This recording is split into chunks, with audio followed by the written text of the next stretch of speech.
integrity, resolve to invest in cultural infrastructure and programming. And I think we are now that city. Importantly, I have never heard a city which has lamented such an investment. Delivering such a project is a long-term commitment. Today we are only partway through the first step of the journey, the Cultural Precinct Design Competition. But it is an important first step. As a member of the Competition Advisory Group, I've followed the competition's progress since late last year. It's extremely rewarding to see a project of this scope and vision coming to fruition for the Gold Coast. Also, as a chair of the Gold Coast and Northern Rivers region of the Australian Institute of Architects, it is particularly pleasing to see the Gold Coast encouraging, valuing, investing in quality design, basically leading by example. Those that have shared the responsibilities of the Competition Advisory Group with me will know how passionate I am to see local architects take part in the formation of the genus loci, or spirit of place, of this significant cultural asset for the Gold Coast. Naturally, that vision may be unveiled as a reality in the next few moments when the successful teams are announced, and perhaps a few cheers from the audience will be heard. However our local legacy is delivered, I'm confident that the successful teams will engage the Gold Coast in an international cultural conversation, the likes of which we have never experienced before. In fact, it will be that international conversation that will most likely be the most significant legacy for the Gold Coast, as it will be a legacy shared by all, not just architects and industry players, but the community as a whole. In fact, the start of the Cultural Precinct will be this conversation and the new relationships that will be formed as a result of it. But back to the business at hand. I know you're all anxious. Today's announcement is significant in many ways, but I'll expand on just three. First, it marks the halfway point for the competition, when we reveal the 3 shortlisted teams which will move into stage 2 and eventually decide the competition winner. Secondly, it is the moment that these teams will provide us with the seed of an idea which will help shape our city, physically, culturally, and economically.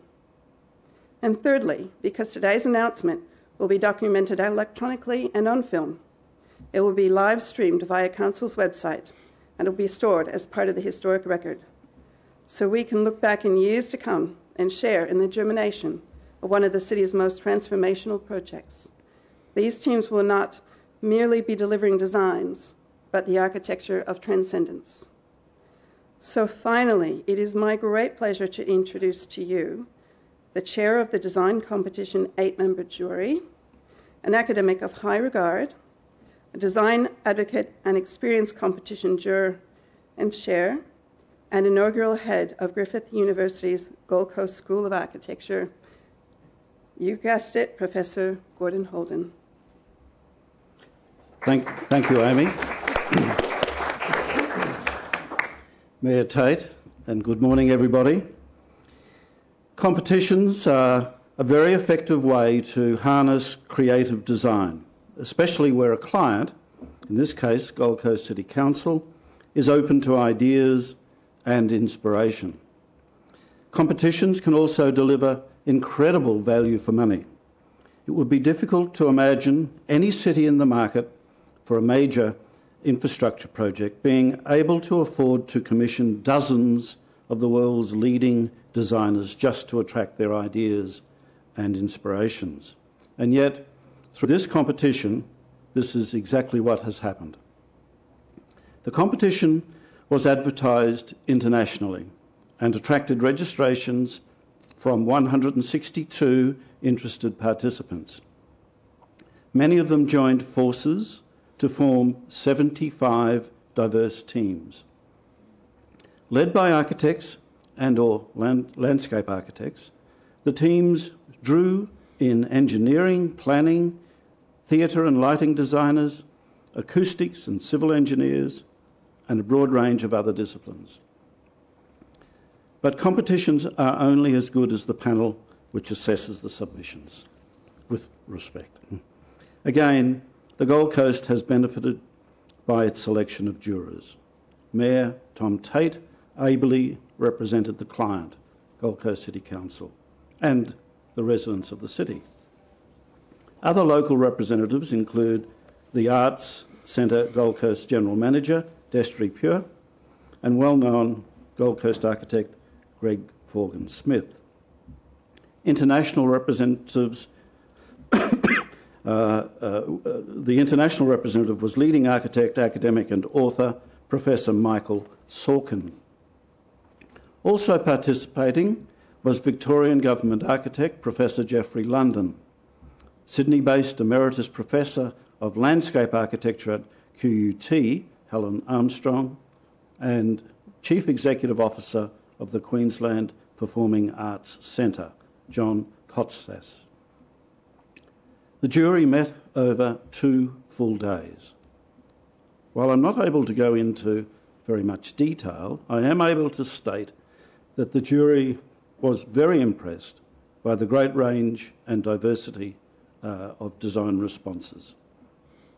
This first stage of the competition required a high-level design response, in other words, a concept. But the submissions still need to consider the sheer size of the project undertaking. Evandale is 17 hectares, with 11 hectares devoted to the core of the cultural precinct. Competitors were also asked to conceptualise a green bridge to Chevron Island and the precinct's inner relationship with possible future uses on the remainder of the Evandale site. Again, without the detail, it is possible to say that designs varied greatly, from large single-roof structures to clustered buildings and everything in between. In accordance with the evaluation criteria, the jury was looking for designs that best met the city's vision and the design brief provided, and teams that were capable of delivering the outcomes. Local content was encouraged, but not mandatory. But the jury welcomed the extent to which competition teams included design practices and individual members who know and understand the site's location and the city's character. Importantly, after thorough evaluation, the final selection was clear and definitive. 3 shortlisted teams and 2 reserve teams were strongly supported by all jurors. We can be certain that the teams which we name today have both design intent and team capability to produce something truly outstanding for the Gold Coast. The jury looks forward to seeing the evolution from stage 1 to stage 2 for the final stage of the competition. Thank you.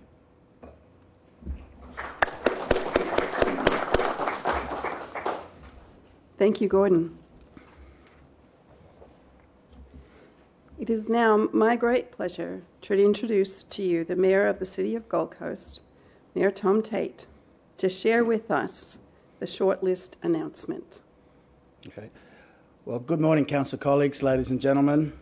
Today marks a tremendous milestone, not just for competition, but for our city.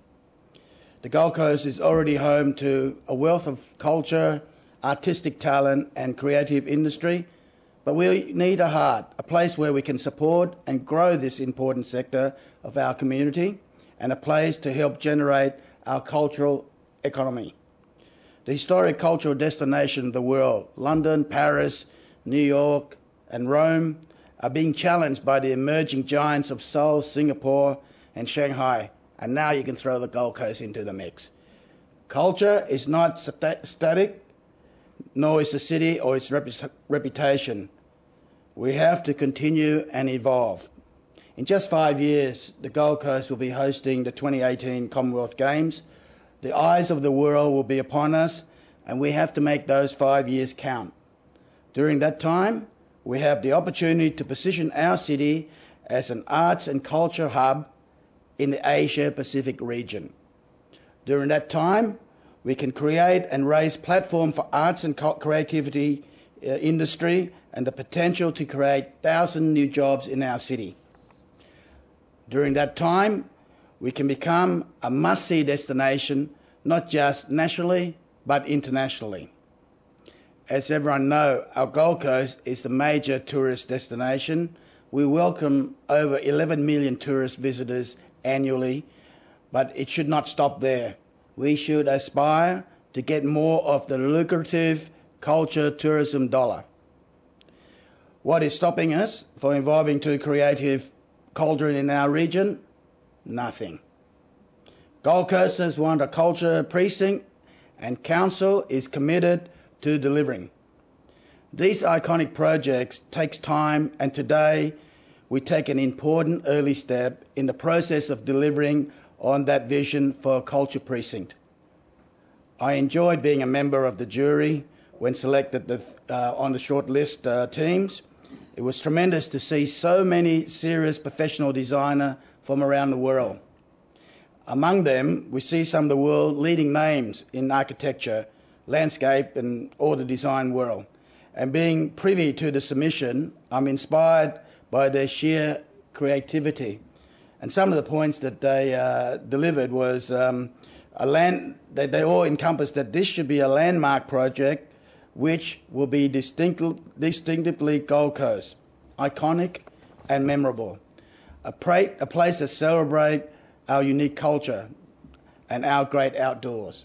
A place that attracts tourists in its own right, not just once, but repeatedly.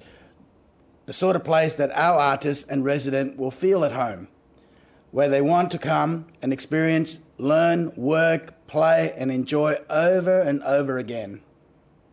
I'd like to thank sincerely the 75 design teams that entered the competition in Stage 1. The amount of work, inspiration, professionalism, knowledge and time which went into their submission was tremendous. To protect the competitors, I won't say any more about the design that's in there, but all this will be revealed later on at the end of the year. So we can showcase all the entries in the public exhibition along with announcing the eventual winner. Thanks to this competition, a lot of people know that when it comes to arts and culture, we mean business. So without any further words, let me introduce Andrew Mackenzie to review the 3 shortlisted teams. Andrew. Thank you, Mayor. It's a great pleasure to be able to announce these 3 teams. Before I do, I should probably note that while they are led by a range of local, national and global practices, we did in the brief and terms and conditions ask for teams to bring together a wide diversity of skills and disciplines. Recognising that the challenge ahead is a multidisciplinary challenge. It involves architecture, landscape architecture, hydraulic engineering, urban design, all manner of things. And as a result, the 3 teams that have been shortlisted do indeed come not only with their lead consultants, you might say, but with a wide plethora, an arsenal of different skills and talents to concentrate on the stage too. Consequently, I will be announcing the lead practices, but also their consultants, because I think they will all play an important role in the next stage. So if we can start with the first of our shortlisted teams, it is in fact ARM Architecture, based in Melbourne. Ashton Margaret McDougall are one amongst the most awarded, most respected design practices in Australia. They have a particular talent and skill for working in the cultural arena. Recent projects include the Melbourne Shrine of Remembrance, the Melbourne Theatre Company building, the Perth Arena, just recently completed, and some years ago Canberra's National Museum of Australia, and indeed Hammer Hall in Melbourne. It's a formidable list of exceptional cultural buildings that they've produced over many years. ARM is partnered with Berlin-based landscape architects Topotec, theatre planners Shula Shook, based in US and Melbourne, acoustic engineers Marshall Day, amongst the best in their field here in Australia, sustainability and engineering consultants Arup, which probably don't need any introduction for their abilities, museum and exhibition designers Cunningham Martin Designs, based in Melbourne, and Indigenous and cultural consultants Duncan Gibbs and Michael Aird from the Gold Coast. That's our first team. Our second team is Crab Voigt DBI. This is an exciting combination of three principal design teams. You probably all know DBI as a very established and great practice here in the Gold Coast. They're joined with Crab Studio, who are currently, I think, just about finishing off their Sunil Abedian School of Architecture at Bond University building. But they have produced many incredible buildings, including this on screen here, the Gratz Museum, which is effectively the real materialization of Sir Peter Cook's area work as part of Archigram. Tremendous group of practices that are joined by structural engineers Bollinger and Grohmann from Frankfurt, sustainability consultants Max Fordham from London, acoustic consultants Marshall Day, Melbourne, theatre consultants Theatre Plan from London, urban informatics from Arup, light installation artist Bruce Munro from the UK, and lighting designer Andre Tams. This team also has a Gold Coast support team, you might say, consisting of GMP, quantity surveyors, habitat, ecological engineers, AECOM, transport building and acoustic consultants, UPS, urban planning, Certis, accessibility consultants, Robert Bird, structural engineer, and TDLT, lighting consultants. That's our second team. And our third team is Nikken Sekai.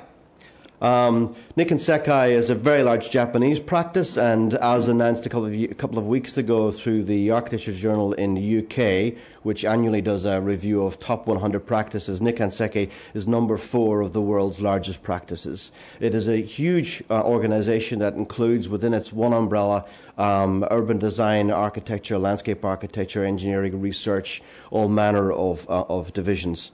They're responsible for such projects as Japan's Hokai Museum, the Polo Museum, and the Hyogo Performing Arts Center. To form the core team, Nikken Sekai has partnered with landscape architects Earthscape, Tokyo-based, and the art museum managers of the Mori Art Museum in Japan, which is known to be one of the greatest museums in the world. Additional expertise will be sought through a support team including civil engineers Nikken Sekai Civil, sustainability consultants Nikken Sekai Research Institute, and Brisbane architects Lambert and Smith, along with quantity surveyors Mitchell Bradman. And that is our three teams. I have a quick word about steps forward from here now. The three teams, of course, have all been informed. They're busily getting themselves organised to commence stage 2 next week. All manner of extra documents and information has been sent to them, which they will be churning through as we speak. The next event, effectively for them, will be a visit to the site. The three teams are visiting on 3 consecutive days, 3rd, 4th and 5th of July, where they will be having a site visit. They'll be meeting representatives from the Arts Centre. They'll also be meeting the project team, including myself and Tori and others, where they'll have the opportunity to ask questions. Those questions that are relatively straightforward can be answered then and there, and some may be taken on notice and responded to later to all the teams. They will also have the opportunity to talk to through some technical matters as well. So that will be coming up 3rd, 4th and 5th of July. They have 12 weeks in which to do an awful lot of work. In a sense, the stage 1 is really about a grand gesture. It's about a big idea. It's about a compelling idea that all the jury believe has a great potential.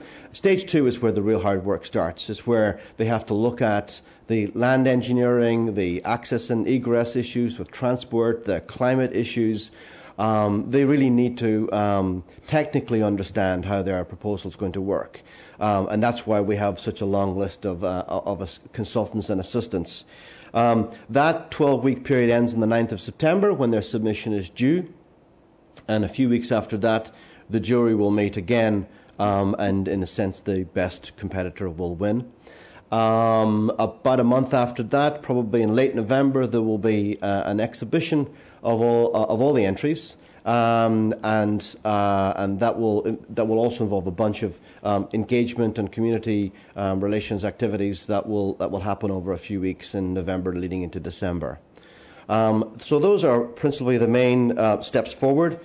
I'd probably like to just take a moment to say that again, as the Mayor said, we thank all 75 competitors. I think it's safe to say that this is a very complex project. It will go on for some years. I don't think anyone's expecting a silver bullet and for the thing to be finished very quickly. I think it will take some time. And in that regard, I think all of the work by the 75 competitors will have value. I think at the end of the competition, again, as the Mayor said, that the actual designs are kept in confidence till the end of stage 2, and that's to protect the intellectual property rights connected with the submissions and to make sure that we manage all the IP issues there.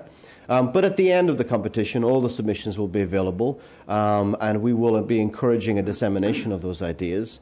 And certainly all of the key personnel involved in the future progress of the project at the Gold Coast should really take time to look through those submissions, because the number one game is to find the best team with the best design. But the second byproduct of this whole process is a wealth of ideas that have been produced in stage 1 that need to be discussed and analysed and contribute to what happens after.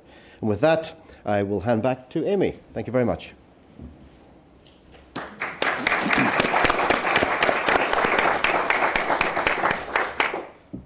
Thank you, Mayor Tate. Thank you, Andrew. And look, I know we've just done some applause, but I think we deserve to have another round. Thank you to all the competition entrants. Congratulations to the 3 successful teams. And yahoo for the faces in this room that actually are part of those successful teams.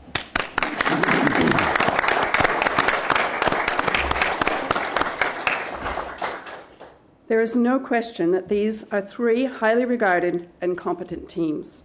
I, for one, cannot wait to see what they produce. I'm sure we will all be looking forward to the announcement of the winner and the public exhibition where all will be revealed. Going back to the words of Burnham, the Gold Coast now has 3 noble logical diagrams that will live with us forever. So, comes to the end. We now have about 5 minutes for questions to the Mayor, Gordon and Andrew. And of course, we haven't forgot our media representatives here today. And if any of you present would like to conduct one-on-one interviews, we will be available afterwards. Thank you to everyone for being here. Thank you to everyone on the jury and the group.